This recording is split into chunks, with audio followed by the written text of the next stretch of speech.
কেমন আছো তোমরা সবাই? আশা করছি তোমরা তোমাদের পরিবারের সবাইকে নিয়ে খুব খুব ভালো আছো। আমিও আল্লাহর রহমতে আমাদের পরিবারের সবাইকে নিয়ে খুব খুব ভালো আছি। তো আজকে ভয়েস দেওয়ার সময় একটু তোমরা শব্দ শুনতে পাবে, কারণ ইলহান এখন জাগা আর ইলহান আমাকে খুব খুব জ্বালাচ্ছে। তো ইলহানকে নিয়েই আজকে ভয়েস ওভারটা দিব। তো যাই হোক, তোমরা দেখতে পাচ্ছ যে আমরা এখন কোথাও যাচ্ছি। তো কোথায় যাচ্ছি সেটা বলবো। তো খুব সকাল সকাল আমরা বের হয়ে গেছি।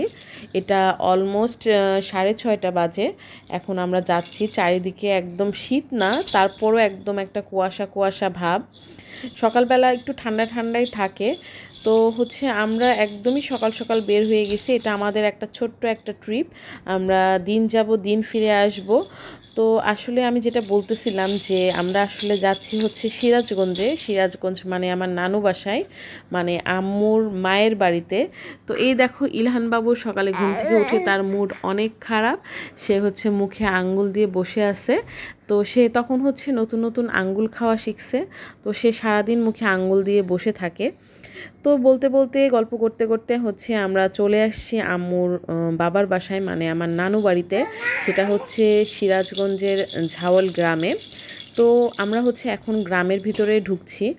আর এখানে কেন আসলাম একদিনে হঠাৎ করে, সেটাও তোমাদের সাথে শেয়ার করব। তো এই যে রাস্তাটা দেখতে পাচ্ছ, এই রাস্তাটা সোজা একদম মেইন হাইওয়ে থেকে নেমে একদম আমার নানু বাসার একদম উঠানে চলে আসছে। তো দেখো, বলতে বলতে চলে আসছে একদম। এইটি হলো আমার নানু বাসা, মানে এখানেই আম্মুর বেড়ে ওঠা, আম্মুর জন্ম। এটাই আম্মুর বাবার বাড়ি। তো এখানে আমরা আসছি একটা ছোট্ট কাজেও বলতে পারো।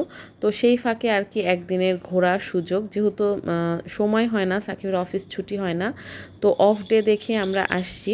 এখন এখানে এসে আমরা সকালের নাস্তা করব। আর এটা মানে খালার, মানে এখানে আমার খালা থাকে। তো এটা খালার খড়ির রান্নাঘর, মানে খড়ির চুলায় রান্না হয় এখানে। তো দেখতেই পাচ্ছ যে চারিদিকে একদম একটা গ্রামীণ পরিবেশ। তো সকাল সকাল খালা আমাদের খাবার রেডি করে ফেলছে। আমরা সকালে খিচুড়ি আর মাংস খেতে চেয়েছিলাম। তো খালা তার সাথে খিচুড়ি মাংস তো করছেই, তার সাথে মানে ভাতের আইটেমও ছিল। বেগুন ভাজা, লাল শাক ভাজা, ট্যাংরা মাছ, রুই মাছ, এগুলো সব কিছুই ছিল। আর এই যে আমগুলা গাছ থেকে টুপ টুপ করে পড়তেছে, আর আমরা কুড়াচ্ছিলাম, খুব মজা লাগতেছিল, একদম পাকা আমগুলা পড়তেছে। আর আমরা যাওয়ার সাথে সাথে যে একটা ঝামেলা হয়েছে, সেটা কারেন্ট চলে গেছিলো। আর ইলহান একদম কারেন্ট মানে গরম সহ্য করতে পারে না। তো ও একদম অস্থির হয়ে গেছিলো পুরা। তো ওখানে আমাদের আরেকটু সময় থাকার কথা ছিল, মানে ঝাওয়ালে। তো ওখানে আমরা বেশি সময় থাকতে পারি নাই। তো এখন আমরা চলে যাচ্ছি মেইন সিরাজগঞ্জ শহরে, যেখানে আমার মামার বাসায়। তো ওখানে মামার বাসা বলছি কারণ ওখানে আসলে মামারা সবাই শহরে থাকে। তো ওটা আমাদের গ্রামের বাসার মানে ওই বাড়ি। তো ওখানে আসা হয় প্রোগ্রামে, ওখানে আমার খালারা থাকে। তো এখন আমরা মেইন শহরে চলে যাচ্ছি। বেসিক্যালি আমরা আসলে আসছিলাম এখানে মামাকে রাখতে। আমার মামা আমাদের বাসায় কিছুদিন ছিল। তো মামাকে সিরাজগঞ্জে রাখতেই আসলে আমাদের আসা, এবং তার সাথে ঘোরাও হবে সেই প্ল্যান করে আসলে একদিনের একটা ট্যুরে বের হওয়া। তো এখানে মামার বাসায় চলে আসছি। এই যে ইলহান বাবুর ফ্যান, বালিশ সব কিছু নিয়ে ওর বাবা যাচ্ছে। তো ইলহানের জিনিসপত্র মোটামুটি একদম এক লাগেজ হয়েছে। ইলহান আস্তে আস্তে ঘুমায় গেছে এবং সে খুবই বিরক্ত হয়ে গেছে গরমে। ওই দিন আসলে খুবই বেশি গরম ছিল এবং কারেন্টও খুব জ্বালাচ্ছিল। তো এখন মামার বাসায় পৌঁছে আমরা একটু রেস্ট করে দেন খাওয়া দাওয়া করবো এবং খুব আর্লি বের হয়ে যাব। তো এই যে এখানে সাকিবকে মামা একটা পাঞ্জাবি দিছে, যেহেতু শুক্রবার ছিল মামার সাথে নামাজ পড়তে যাওয়ার জন্য। তো সাকিব আর মামা ওরা নামাজ পড়ে চলে আসছে। আর এইদিকে উপরে বড় মামার বাসায় সব খাবার দাবার রেডি। অনেক মজার মজার সব খাবার ছিল, পটল ভাজা, করলা ভাজা, লাল শাক ভাজা, চিংড়ি মাছ, বেগুন ভাজা, গরুর মাংস। তো আমরা খেয়ে মোটামুটি পুরা সব একদম সাফ করে ফেলছি। লাস্টে দই টই সব ছিল, ওগুলাও খেয়ে মোটামুটি একদম ভ্যানিশ। তো আমরা এখন রওনা দিয়ে দিছি, মানে খাওয়া দাওয়া করেই বের হয়ে গেছি। ওই যে বললাম আমরা খুবই তাড়াতাড়ি চলে আসছি, কারণ ইলহানের জন্মের পরে ও ফার্স্ট টাইম বাইরে গেছে। আর হচ্ছে আমরা একটু রাত করতে চাচ্ছিলাম না, কারণ ওর একদম মানে এটাই প্রথম যে ও হওয়ার পরে এত দূরে জার্নি করতেছে। তো আমরা বেশি সময় বাইরে থাকতে চাচ্ছিলাম না, এই জন্য আমরা জাস্ট সিরাজগঞ্জ থেকে খাওয়া দাওয়া করেই বাসার উদ্দেশ্যে রওনা দিয়ে দিছিলাম।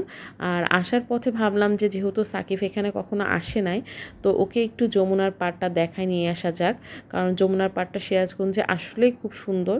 তো আমরা আসলে অনেক বছর পরে গেছি, আমি নিজেও আসলে অনেক বছর পরে গেছি, মানে অনেক দিন যাওয়া হয় না। বাট আগে যখন যাইতাম তখন প্রায়ই এখানে আসা হতো, সবাই মিলে আমাদের যত কাজিন ব্রাদাররা আছে, তো সবাই এখানে এসে ঘোরাঘুরি করা হতো বেশ।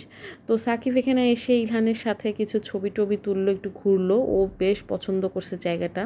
তো যাই হোক, ওখানেও বেশিক্ষণ আমরা থাকিনি। তো আমরা হচ্ছে এখন ওখান থেকে খুব আর্লি রওনা দিয়ে দিছি। আর এখন আমরা মোটামুটি ঈশ্বরদীর পথে। তো আস্তে আস্তে রাত হয়ে গেছিলো।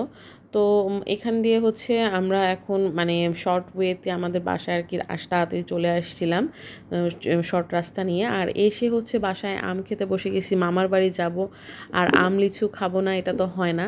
তো মামা হচ্ছে একদম আমাদের জন্য আম লিচু এগুলো সব রেডি করে রাখছিল, যেহেতু অনেক অল্প সময়ের জন্য ছিলাম, এগুলো এত খাওয়ারও সময় ছিল না।